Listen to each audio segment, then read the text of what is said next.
کیا سننے ہجرت کے رات رسول اللہ صلی اللہ علیہ وسلم پر جان لیوا حملے کی ان لوگوں نے تیاری کی اور اپنے بسترے پر کس کو سلا کر گئے تھے ڈالنے میں؟ حضرت علی رضی اللہ تعالیٰ تو جان کے اجازت ہے۔ ایسے جانی دشمنوں کو بھی اللہ کے نبی صلی اللہ علیہ وسلم نے فرمایا الیوم یوم المرحمہ، آج بدلے کا دن نہیں ہوگا، آج کس کا دن ہوگا؟ رحم و کرم کا دن ہوگا، بڑے بڑے کافروں کو معاف کیا جائے گا۔ ابو سفیان جو انتہائی کوششوں کے باوجود ناکام رہا، بہت زیادہ سازشیں تھی، بدر کا جو واقعہ پیش ہوا اس کا سبب بھی ابو سفیان نے تھا، بدر کی لڑائی، لیکن اللہ کے نبی نے انہیں کو بڑا بنا دیا اور آج جو آج ابو سفیان کے گھر میں داخل ہو گیا وہ آمن والا ہو جائے، اسے نے چھوڑ تو صبر بہت بڑی چیز ہے۔ فرمایا کہ صبر کرو، آدمی نماز پڑھتا ہے، پہلے تو اچھا کماتا ہے، سب کچھ ٹھیک ٹھاک چل رہا ہوتا ہے، نماز جب سے لگتا ہے تو بعض مرتبہ مصیبتیں بھی آ جاتی ہیں۔ وسوسہ کیا ہوتا ہے؟ میرے اور پہلے ٹھیک تھا، سنی تھا جب ٹھیک تھا، تبلیغ میں آیا جب سے پریشانی ہوتا ہے نا، وہاں نماز پڑھو بولتے نہیں، گھر میں جاؤ بولتے نہیں، پھر بھی کاروبار بھی ٹھیک ٹھاک چل رہے تھے، جب سے اس مسجد کو پکڑا ہوں کاروبار ٹھپ ہو گئے، مصیبتیں شروع ہوئی۔ اللہ کے نبی فرماتے ہیں، ابھی باتیں آ رہی ہیں، اللہ کے نبی فرماتے ہیں اگر کوئی مومن بندہ کسی دکان کے پاس گیا، سامان خریدا، سامان خریدنے کے بعد دام اور قیمتیں جب طے ہو گئی، اب جب سامان لے لیا، پیسے دینے کی بات آئی، جیب میں ہاتھ ڈالا تو دیکھا کہ پیسے نہیں ہیں، گھر میں رہ گئے۔ تو اللہ کے نبی فرماتے ہیں کہ جو وہاں پریشانی اور شرمندگی ہوئی نا دکان والوں کا تصویر کے سامنے، اس شرمندگی کے بدلے اللہ تعالیٰ اس کے تمام گناہ معاف فرما دے۔ جگہ جگہ پر اللہ کے نبی نے ہماری رہنمائی فرمائی ہے۔ تو صبر، مصیبتیں آتی ہیں دنیا والوں کو نہیں مصیبت، کوئی ایسا انسان آپ دکھائیں گے جو ہمیشہ پیدا ہوا جب سے خوش تھا اور مرتے دم تک خوش ہو کر چلا گیا؟ کوئی ایسا، چاہے وہ پیسوں پر ہی سونے والا کیوں نہ ہو، پیسوں پر سونے والا ہی وہ تو بہت زیادہ ہیڈک میں رہتا ہے، رہتا نہیں رہتا، کون مارے گا، کون گولو اٹھا لے گا، رات کو نیند نہیں، دن کو چین نہیں، کھڑی بات۔ فرماتا ہے یا ایھا الذین آمنوا استعینوا بالصبر والصلاۃ، ایمان والوں مدد طلب کرو صبر اور نماز کے ذریعے، ان اللہ مع الصابرین، بے شک اللہ تعالیٰ صبر کرنے والوں کے ساتھ۔ بہت ساری مثالیں ہیں، چند نمونے کے طور پر جو آپ نے سنا ہے وہی مثالیں دی تاکہ سمجھ میں آئے۔ وَلَا تَقُولُوا لِمَن يُقْتَلُ فِي سَبِيلِ اللَّهِ أَمْوَاتٌ، اور نہ کہو تم ان لوگوں کے بارے میں جو اللہ کے راستے میں قتل کیے جاتے، شہید کیے جاتے، اموات، کہ وہ مردہ ہے، بلکہ وہ بلاحیاء، بلکہ وہ زندہ ہے۔ پرسوں یہ آیتیں ہم نے سمجھائی تھی۔ وَلَكِنْ لَا تَشْعُرُونَ، لیکن تمہیں شعور نہیں ان کی زندگی کے بارے میں۔ دیکھیے بہتر بولا کہ جب وہ شہید کیے جائیں تو وہ مرتے نہیں،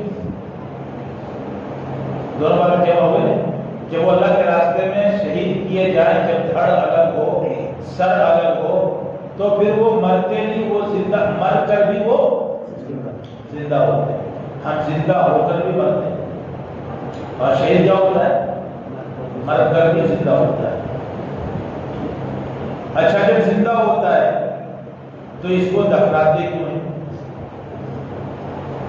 یہ ساری باتیں سمجھاتی ہیں۔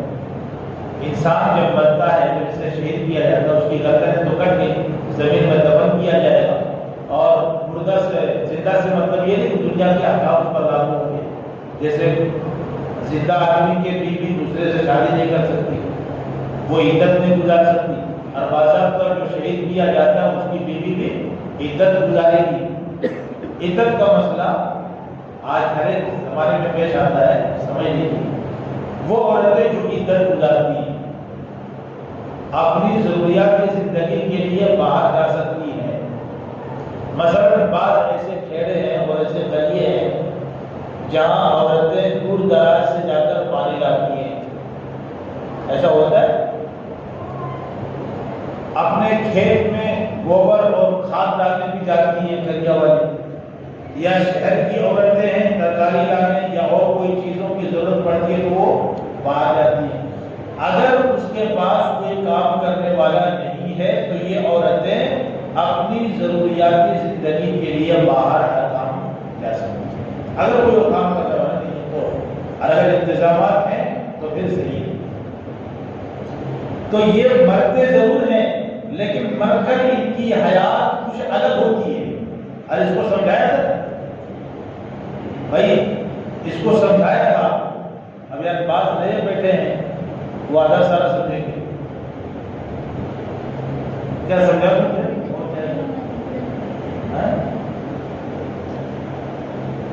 اب منہ بول کے بولتے نہیں کہ کہاں دیر کرتے ہیں۔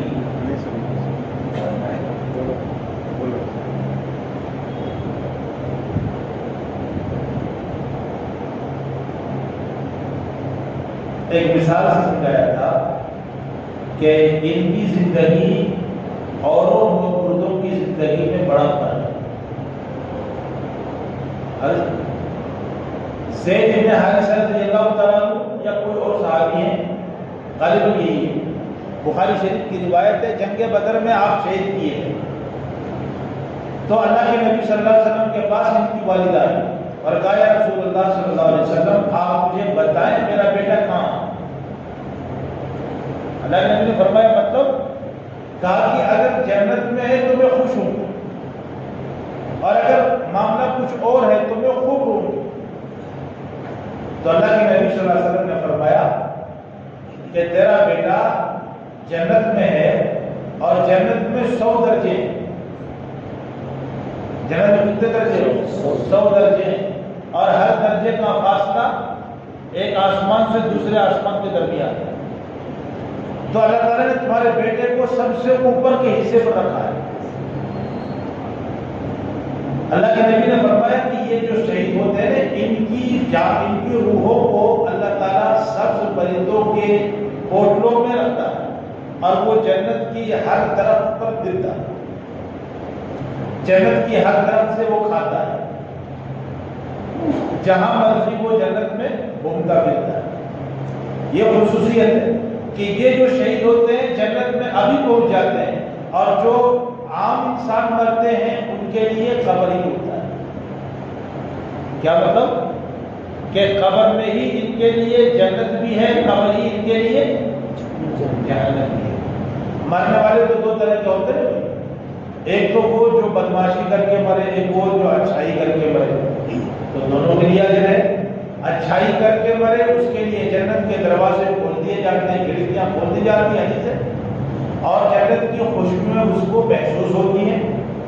اور جو بد کردار انسان ہوتا ہے اس کے لیے عذاب ہوتا ہے، فرشتے اللہ کی طرف سے حکم ہوتا ہے جہنم کے بسترے بچھاؤ وغیرہ وغیرہ۔ لیکن ان چیزوں کو سمجھنے سے پہلے ایک اور سمجھایا تھا کہ کیا ان مردوں پر ان کے روحوں کو لوٹا دیا جاتا ہے؟ جی، اعادۃ الروح فی الجسد، مرنے والے کے جسم میں اس کے روح کو قبر میں لوٹا دیا جاتا ہے، جس سے فرشتے سوال اور جواب بھی کرتے ہیں۔ یہاں ایک شک کو دور کیا تھا کہ اگر کسی آدمی مومن انسان کو شک ہو کہ بھائی بعض مرتبہ قبرستان سے گزرتے ہیں لیکن قبریں کھلی بھی ہوتی ہیں تو نہ کوئی سانپ دیکھنے میں آتا ہے، نہ اژدہا، اور نہ جہنم کے انگارے ہوتے ہیں، اور نہ جنت کا بسترا ہوتا ہے، نہ جنت کی خوشبو آتی ہے۔ ارے ذہن کبھی آتا ہے، ذہن میں آتا نہیں؟ آتا ہے، آتا ہے۔ اب آنے کے بعد دیتا ہے تو پھر قبر سے نکل ہو جاتا ہے. جب دیکھیں گے، جب مریں گے، جب دیکھیں گے. ابھی بلّہ زندگی ہے، توبہ کر لیں گے مرنے سے پہلے پہلے توبہ کر. یہ انسان کے دل میں شیطان وسوسے ڈالتا ہے. تو ایک ہی چیز سمجھاؤ دیر ہو جاتی ہے. قبر کے حالات اس کو کیا بولتے ہیں؟ قبر کی زندگی کو عالم برزخ، اور اس عالم کو بولتے ہیں عالم دنیا. عالم دنیا، عالم ناسوت. تو اس کی زندگی الگ ہے، اس کی زندگی الگ ہے. مثال سے سمجھایا تھا کہ قبر والے اوپر والے کو دیکھتے ہیں، پر اوپر والے قبر والے کو نہیں دیکھتے. قبر والے کو عذاب یا ثواب ہو اسے محسوس ہوتا ہے، باہر والوں کو محسوس نہیں ہوتا ہے.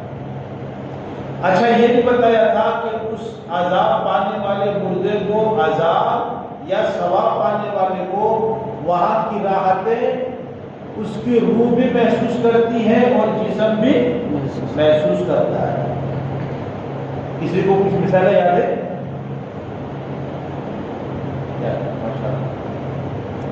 روح بھی محسوس کرتا ہے اور جسم بھی محسوس کرتا ہے. وہ کیسے؟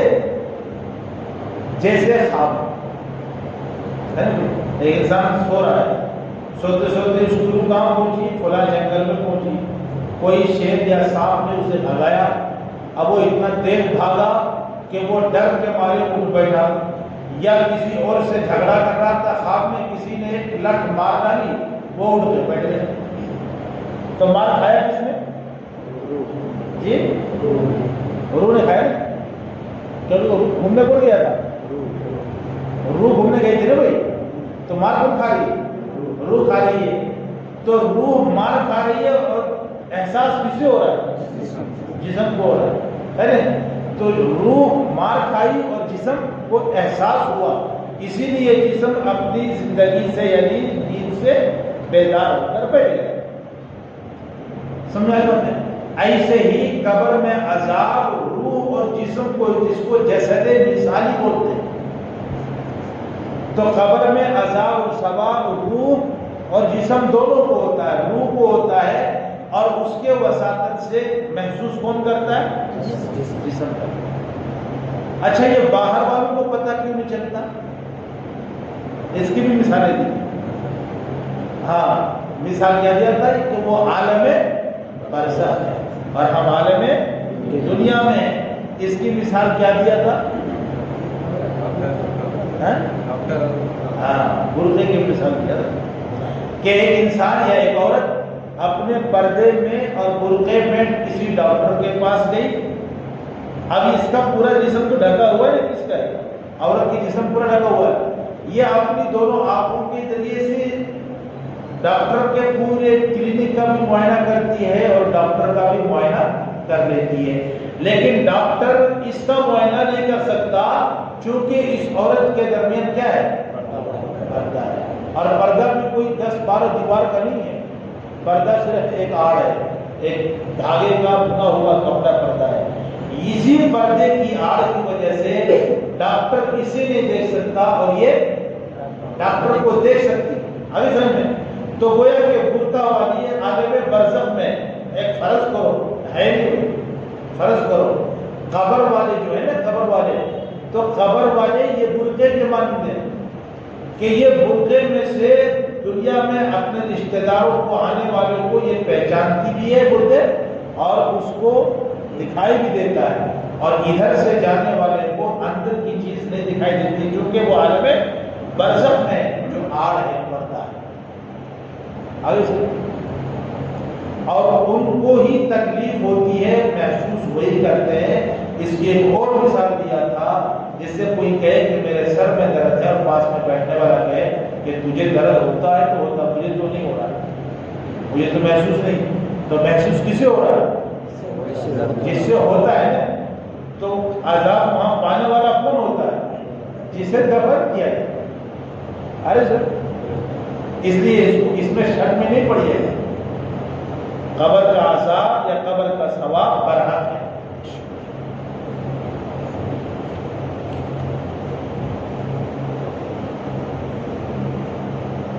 باتیں سمجھ آ گئی؟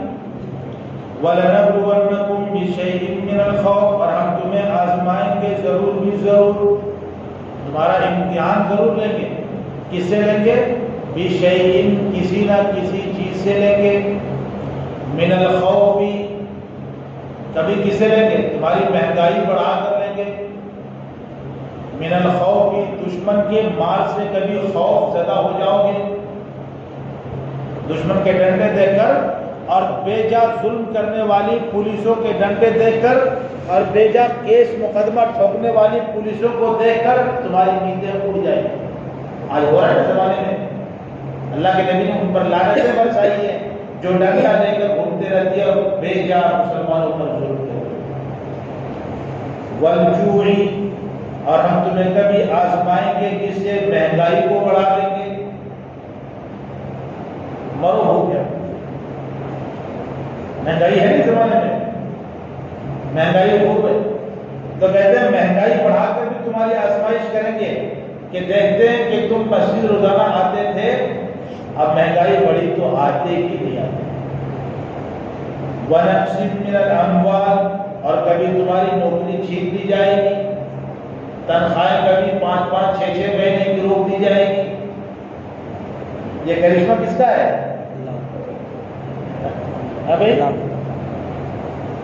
کس کا ہے یہ سب؟ آپ کہیں گے تو میں تو حکومت میں نوکری کرتا ہوں، دینے والا کون ہے؟ گورنمنٹ ہے نا بھائی، گورنمنٹ ہے۔ اس کو بھی ایک مثال سے سمجھیں، یہ سارا عالم ہے نا کس کے کنٹرول میں؟ اللہ کے کنٹرول میں۔ جیسے کیا بولتے اس کو کنٹرول کی گاڑی؟ ریموٹ ہے نا، گاڑی کہیں بھاگ رہی ہوتی ہے، سر کیا بولے؟ ریموٹ کس کے ہاتھ میں ہوتا ہے؟ بھائی ایک سمجھو گاڑی ادھر گر رہی ہے، ریموٹ میں لے کے یہاں بیٹھا ہوں، گاڑی وہاں بھاگ رہی ہے اور میرے ہاتھ میں کیا ہے؟ ریموٹ ہے۔ میں ریموٹ کے ذریعے سے گاڑی کو آگے پیچھے دائیں بائیں بھگاتا رہتا ہوں۔ کوئی کنیکشن ہے پائپ کا؟ کوئی کنیکشن نہیں ہے، لیکن ریموٹ کے ذریعے سے سارا سسٹم چل رہا ہے نہیں؟ تو دنیا کا نظام بھی کس سے ہے؟ اللہ سے ہے۔ اللہ رب العزت اپنے ہاتھ میں ریموٹ لیا ہوا ہے، اور یہ دنیا کیا ہے؟ گاڑی ہے، چاروں طرف بھاگ رہی ہے، اور وہ اپنے سسٹم سے چاروں طرف کنٹرول کر رہی ہے۔ اللہ تعالیٰ فرماتے ہیں والجوع، مہنگائی بڑھا دیں گے، ونقص من الاموال، تمہارے مالوں میں کمی آ جائے گی، پیداوار میں، پھل و فروٹ میں، سب میں کمی واقع ہوگی، اور بجائے تمہیں فائدہ پہنچانے کی یہ چیزیں کیا ہو جائیں گی؟ تمہارے لیے زہر بن جائیں گی۔ جو چیزیں پہلے دودھ میں شفا ہوتی تھی آج کیا ہے؟ جان لینے والی بن رہی نہیں بن رہی، کیمیکل والا مل رہے نہیں مل رہے اچھے۔